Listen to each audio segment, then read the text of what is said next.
നമസ്കാരം ഫ്രണ്ട്സ്, എല്ലാവർക്കും നമസ്കാരം. മാജിക് മഷ്റൂംസിന്റെ HSC ടോപ്പിക്കിലേക്ക്, HSC ക്ലാസ്സിലേക്ക് സ്വാഗതം. ഇന്ന് പാർട്ട് നമ്പർ 5 ആണ്. നമ്മുടെ വിഷയം ഹൈറാർക്കി ഓഫ് കൺട്രോൾ. എല്ലാവർക്കും മാജിക് മഷ്റൂംസിലേക്ക് ഒരു തവണ കൂടി സ്വാഗതം.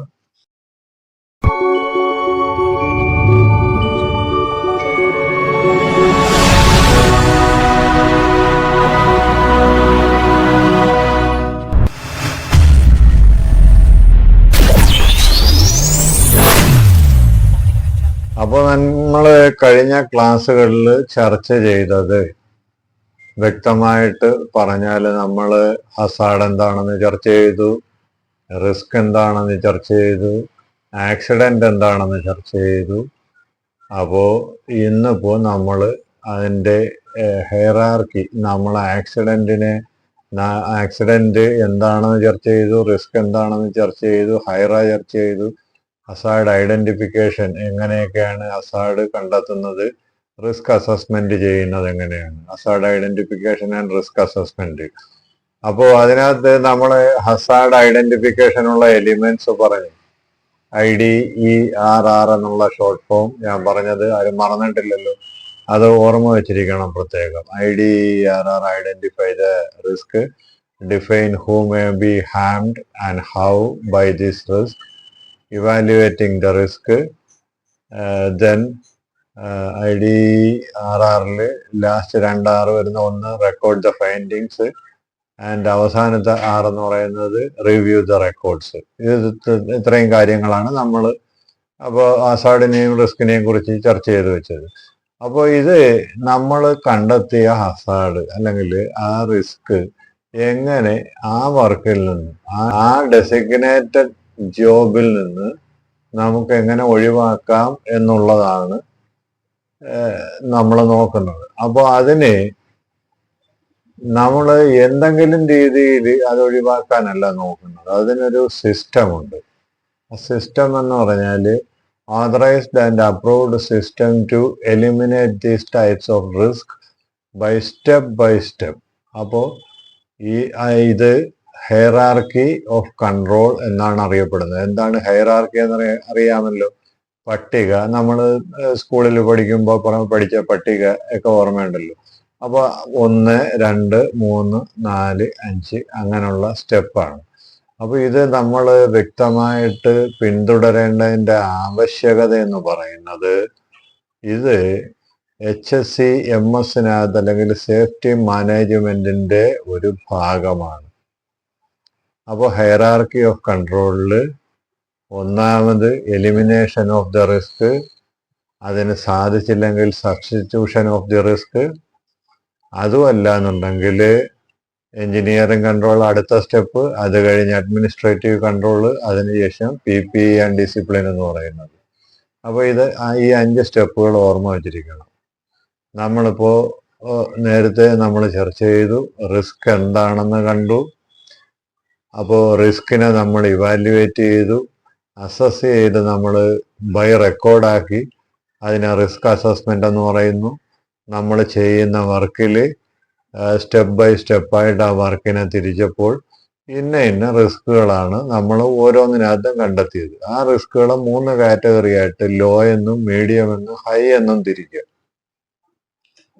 അപ്പോൾ ഈ ഹൈ എന്നുള്ള റിസ്ക് അവിടെ നിൽക്കുമ്പോൾ നമുക്ക് വർക്ക് ചെയ്യാനൊക്കത്തില്ല.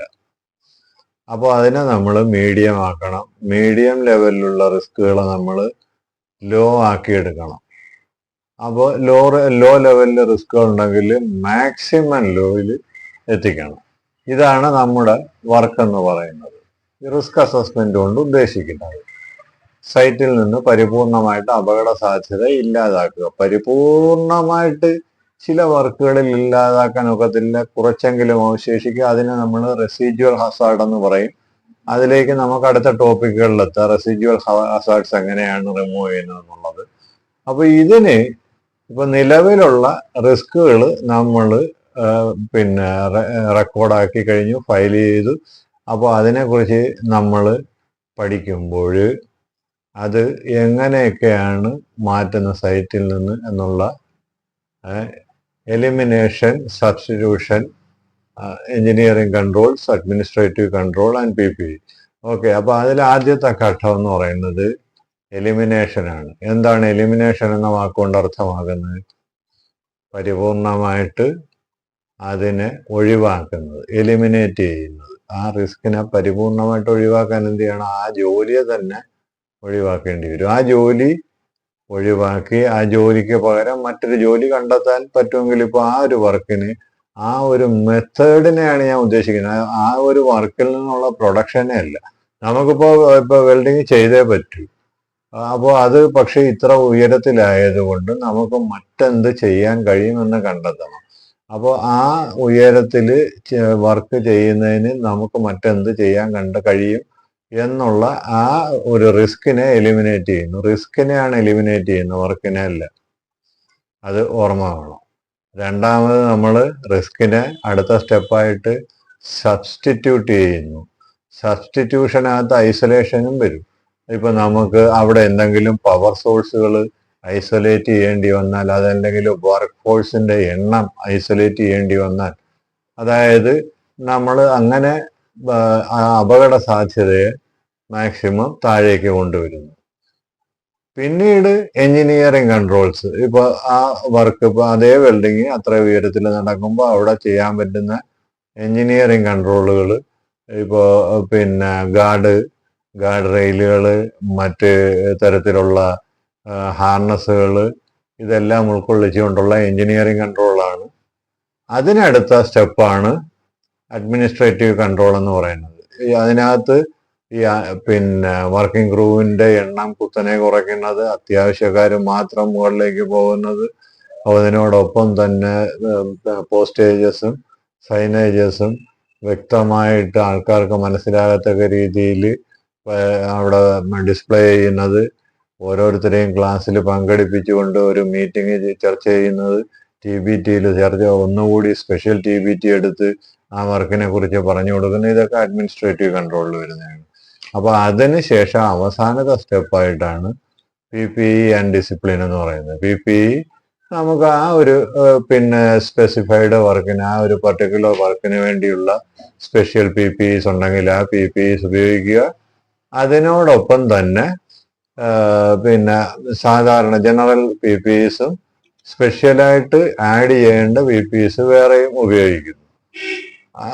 അതിന്റെ കൂടെ ഡിസിപ്ലിൻ എന്നുള്ളത് കൊണ്ട് ഉദ്ദേശിക്കുന്ന PPEs ആൻഡ് ഡിസിപ്ലിൻ ഒറ്റ ലൈനിലാണ്. ഡിസിപ്ലിൻ എന്നുകൊണ്ട് ഇവിടെ ഉദ്ദേശിക്കുന്നത് എന്ന് പറയുന്നത് ഈ പറഞ്ഞതുപോലെ നമ്മൾ correct follow up of all rules and regulations in the site, അല്ലെങ്കിൽ നമ്മൾ പറഞ്ഞു കൊടുത്തത് ആ പർട്ടിക്കുലർ ജോബിന് വേണ്ടിയുള്ള എന്തൊക്കെയാണ് നോക്കാനുള്ള അതെല്ലാം കറക്റ്റ് ഡിസിപ്ലിൻഡ് ആയിട്ട് കൈകാര്യം ചെയ്യുന്ന, ഫോളോ അപ്പ് ചെയ്യുന്നത്.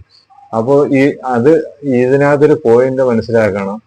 PPE എന്ന് പറയുന്നത്, നിങ്ങൾ ഇവിടെ ഞാനിപ്പോ ഈ കാണിക്കുന്ന പട്ടിക കണ്ടില്ലേ, PPE എന്ന് പറയുന്നത് ഏറ്റവും അവസാനമാണ് വരുന്നത്. നമ്മളിപ്പോ ഒരു ഇന്റർവ്യൂവിന് പോകുമ്പോഴോ ഒരു കോഴ്സിന് പോകുമ്പോഴോ നമ്മുടെ അടുത്തിപ്പോ ആൾക്കാർ, അല്ലെങ്കിൽ ഇപ്പൊ നമ്മള് ഒരു ക്ലയന്റ് കോഴ്സിനായിട്ട് പോയി, അല്ലെങ്കിൽ ഇൻട്രൊഡക്ഷൻ കോഴ്സിനായിട്ട് പോകുന്നു. നമ്മളിപ്പോ പുതിയൊരു സൈറ്റിലാണ് ചെല്ലുന്നത്.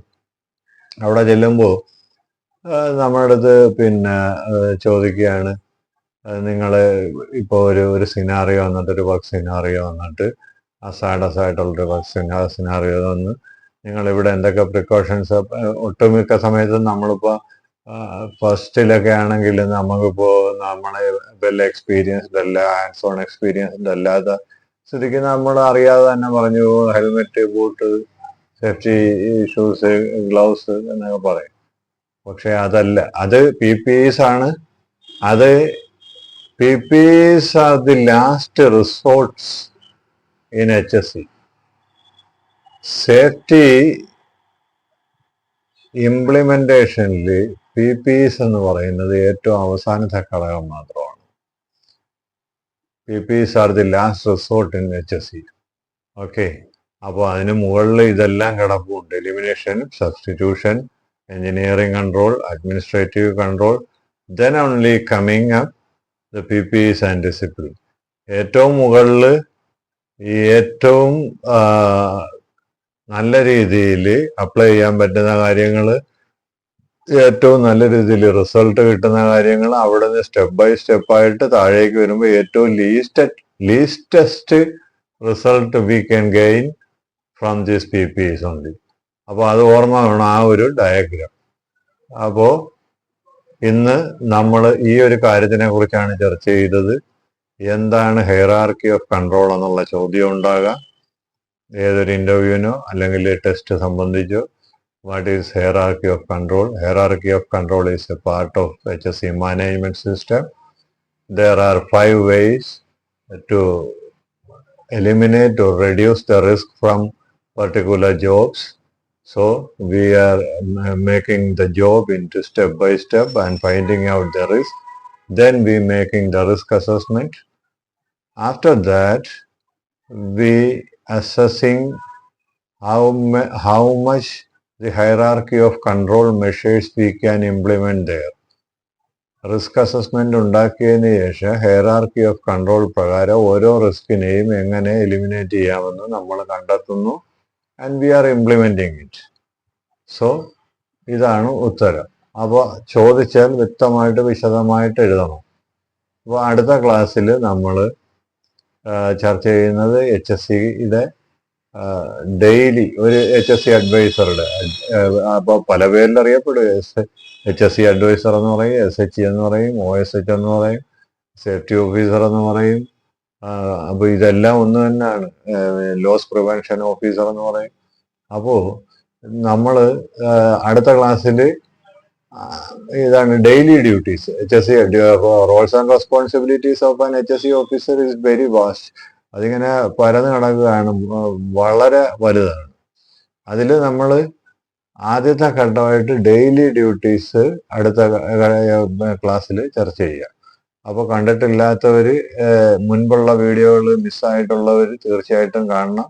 അതിനുവേണ്ടി തന്നെ വീഡിയോ ലൈക്ക് ചെയ്യുകയും സബ്സ്ക്രൈബ് ചെയ്യുകയും ചെയ്യണം. അപ്പോൾ അടുത്ത തവണ നമുക്ക് അടുത്ത ക്ലാസ്സിൽ കാണാം. Okay then, thank you.